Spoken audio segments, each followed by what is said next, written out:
So Dr. May, so first of all, I want to congratulate you for embarking on such an amazing career and deciding to pay it forward specifically with children, and then making it through, going through your dissertation online through Zoom, as well as during the pandemic, which were the times were uncertain. We really didn't know what COVID-19 was. A lot of people lost their lives. So that had to be really difficult to deal with that. So you mentioned as a child you dealt with anxiety. How were you able to deal with such a challenging load, going through your studying and having to do a portion of your work on Zoom? Oh, yeah. Well, I think I've learned an air of resilience throughout my life. Yeah.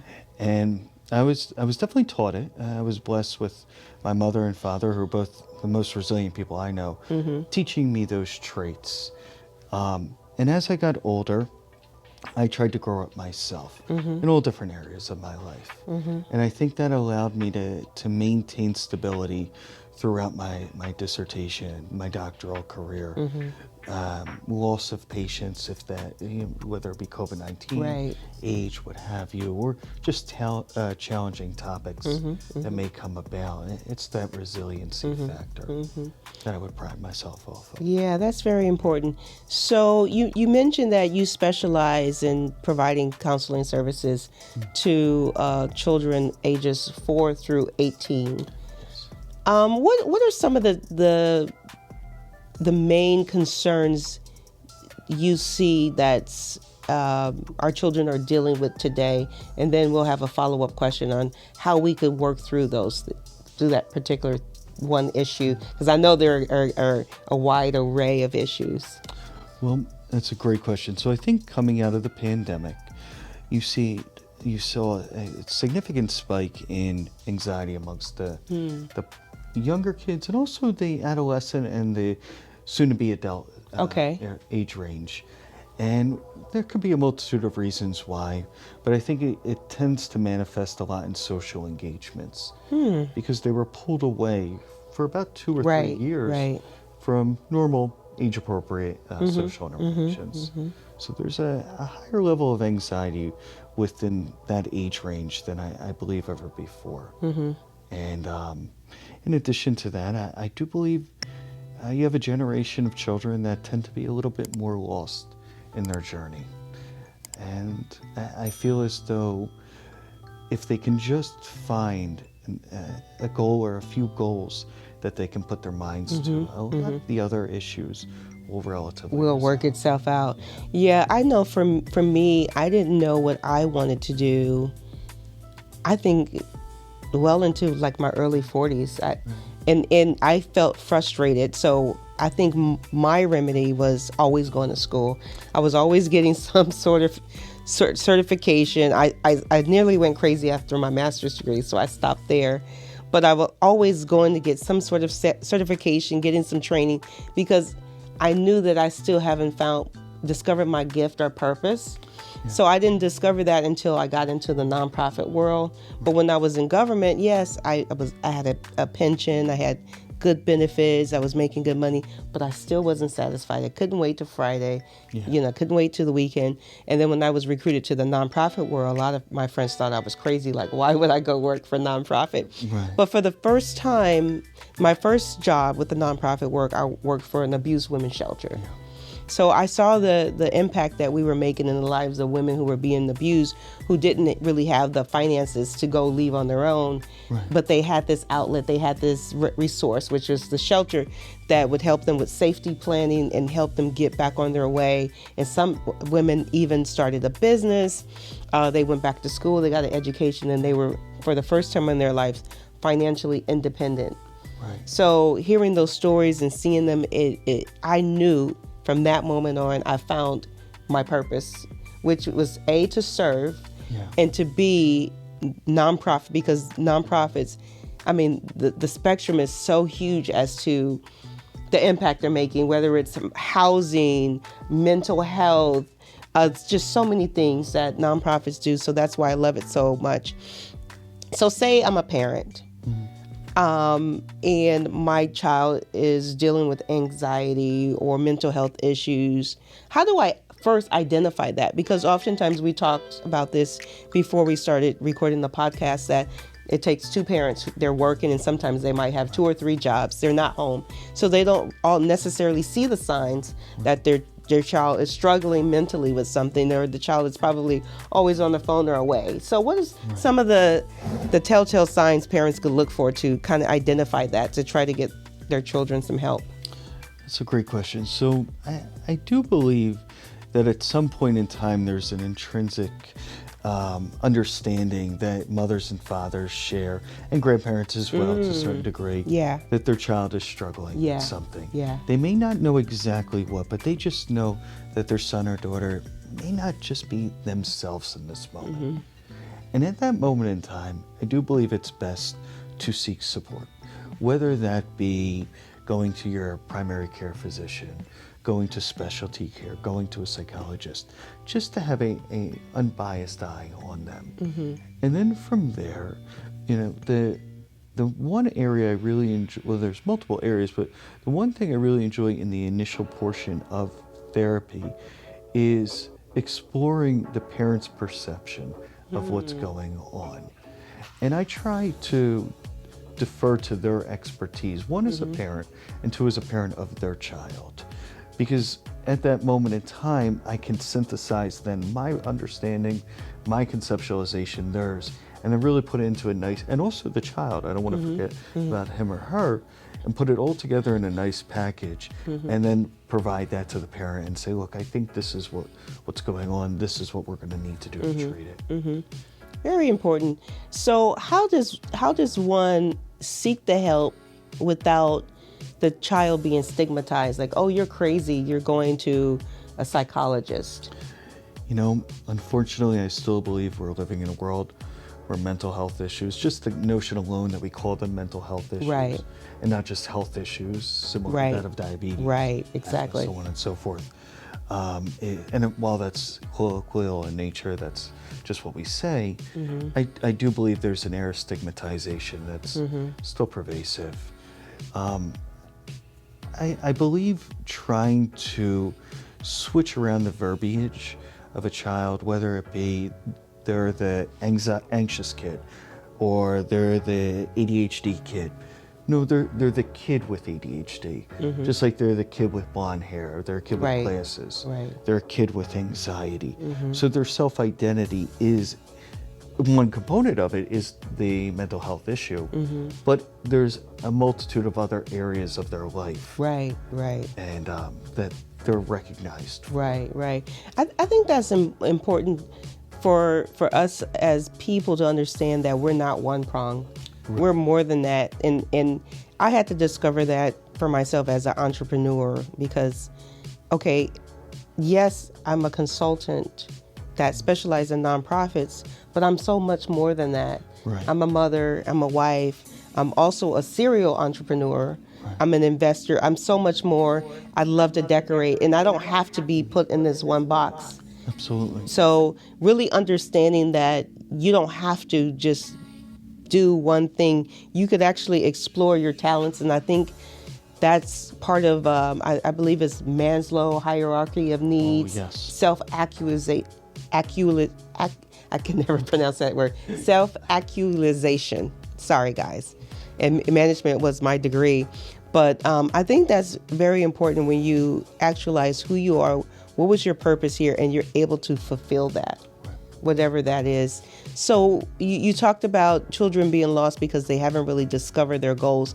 Walk me through how you work with them to discover their goals in the first place, or talents that are hidden and they haven't yet discovered. So I believe with any child, any adolescent, they have a natural gift, whatever that is. And first off, it's amazing to see when it fully comes out. But sometimes they need a little push in that direction. So for any kid, big or small, I think one of the best ways of handling any presenting issue that comes in is to get a finish line in place. A finish line in place. For big and small goals. Okay. And they can be as simple as learning to ride your bike, tying your shoe, maybe finishing up that project, whatever it is. And from there, if they're really set on that goal and it aligns with their value, their day kind of naturally just structures itself to accomplish that goal. Now, the goal does have to align with their value to some degree. But indirectly, what's going to happen is that they're going to face challenges throughout accomplishing that goal and throughout reaching that proverbial finish line. And while they're facing those challenges, if it's a goal that they truly want to accomplish, if it's embedded in their value system, they're going to have to be resilient. And thus, they're going to build that resiliency up naturally. And then that can be used in different points in time to handle the bigger stressors that you face as you get older. Yeah, that's very important. And I know we talked earlier before we started recording about it taking a village. Yes. So being that parents are working 2 or 3 jobs, and there are a lot of single parent households, the parent doesn't always have time to spend with the children. So we as a community have to step up and fill in the gaps. So please tell us, how could we be that village to help the parent when they're not around? Because this is our future. These are our future doctors. These are our future electricians, plumbers. This is our future society. So it behooves us to take care of them, because they eventually will take care of us if they're a nurse or whatever that is. So I think as a community, there's a few things that we can do. Okay. I think the first is just simply support. Just extend kindness, motivation, positive motivation, that is. Caring, like, hey, how did you do in that game? Or how did you do in that? But then that takes knowledge and connection, which would be the second thing. I think there's a separation amongst neighborhoods, separation even amongst families, both immediate and extended. And I think just a communal approach towards connection would be very beneficial for these kids. And then, I am sorry if I... Oh, no, go ahead. So, and then I think the final thing is I think the teachers right now who get to see the kids probably more so maybe than the parents right now are completely overworked. They're very burdened with a lot of different things. And I do empathize with them.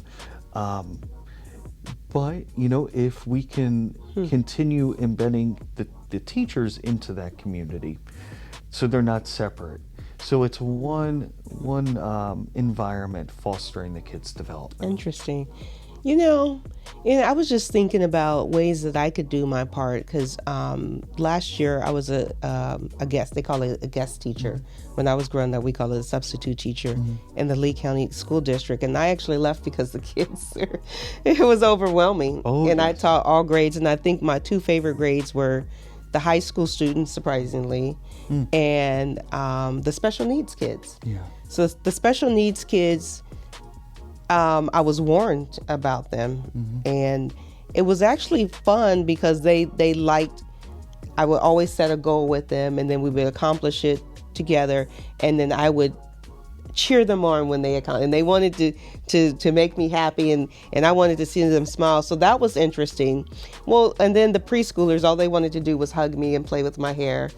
But then the high schoolers, I outsmarted them because they tried to have their smart mouths, but I could always come back with them and discipline them, and then they sort of straightened up. So that was really interesting.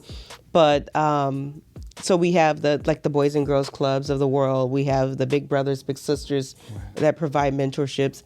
But, so we have the churches, the Little League games and all that stuff. So I think, I don't know if it's something that an organization could reach out to them to train them to look at signs and to sort of step up and have more of a family-oriented sort of mindset when they're approaching the different children and working with them. But yeah, maybe even mentoring, or we'll have to explore how we can make a bigger impact, because I definitely see there's a great need. Yeah. There's a great need, and It's just there's such separation between all entities that a child's involved in, from the sports teams to the arts to the teachers to the family. It all is segregated. I don't believe it's a nice linear or a nice mesh of groups. Yeah, because they all do different things, Right. but they can all make an impact differently. Yes. Interesting. Okay, so if someone wanted to reach out to you for more information or to seek counseling through you, they would have to, of course, be between the ages of 4 and 18 years old. Yes. How could they reach you? So I can be reached at Raymond, so RAYMOND Okay. .May, so like May like the month, Okay. at leehealth.org. Okay. So we do go through a referral process. So they would have to get on the referral list. I do believe they would have to meet with, be referred by either a doctor, Okay. whether it be their PCP, specialty care, psychiatry, developmental, so on Okay. and so forth. So a referral. Do they have to have health insurance in order to see you? Yes, I do believe so, but I know there's always ways of working through that. If there's need. Okay. Yeah. So there's definitely ways of working through that.